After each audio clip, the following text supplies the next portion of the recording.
দর্শকরা এমনি থেকে এন্টারটেইনড হবে এবং যারা ভয় ছবি এনজয় করেন তারা ভয় পাবেন, আবার কেউ কেউ ভয় পাবেনও না, এটাও সত্যি। তো মোটামুটি সবকিছু আসলে ছবির ভিতরেই আছে, তো আলাদা করে আমরা জানান দিতে চাইনি যাতে করে গল্পটা বের হয়ে না আসে। বাজেট স্বল্পতা আছে, তো সব মিলিয়ে আসলে যতটুকু সম্ভব হচ্ছে we are trying our best, এবং আমি কথা দিচ্ছি এর পরবর্তী প্রোডাকশনসে এর চাইতেও ভালো কিছু দেখা যাবে ইনশাআল্লাহ।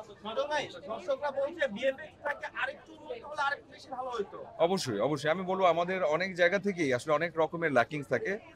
আম, এই যে আমরা কাজ করেছি খুবই অল্প সময়ের মধ্যে আমরা কাজটা করেছি, যেহেতু আসলে ঈদের ছবি আমরা কিন্তু সেই অর্থে খুব সময়টুকুও পাইনি। এবং এটা আমি সবাইকে বলেছি, আমরা যখন গানে শুট করছি তখন রোজা চলছে। হ্যাঁ, এর মধ্যে এডিট শেষ করে ভিএফএক্স অ্যান্ড অল এগুলো একটু সময় সাপেক্ষ বিষয়। তারপর আমরা বলবো আমরা আসলে চেষ্টা করেছি, তারপর যদি কোনো ভুল ত্রুটি থাকে প্লিজ সবাই একটু ক্ষমা সুন্দর দৃষ্টিতে দেখবেন। Thank you. সজল ভাই, জিন কিন্তু একটা প্রমোশনের বিষয় ছিল।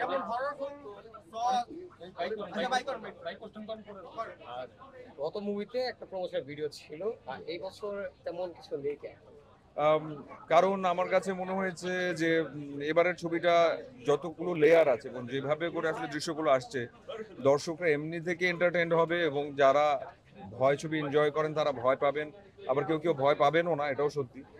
তো মোটামুটি সবকিছু আসলে ছবির ভিতরেই আছে, তো আলাদা করে আমরা জানান দিতে চাইনি যাতে করে গল্পটা বের হয়ে না আসে, সেই জন্যই বলা। যেমন আমাদের একটা পোস্টার এসেছে রিলিজের পরে, ফারিয়া কিলিং পোস্টার একটা, তো সেটা আমরা আসলে সময়ও পাইনি ছাড়বার জন্য, কিন্তু এখন দর্শকরা যখন এসেছেন তারা তো দৃশ্য দেখছেন, বুঝতে পারছেন যে কি হচ্ছে।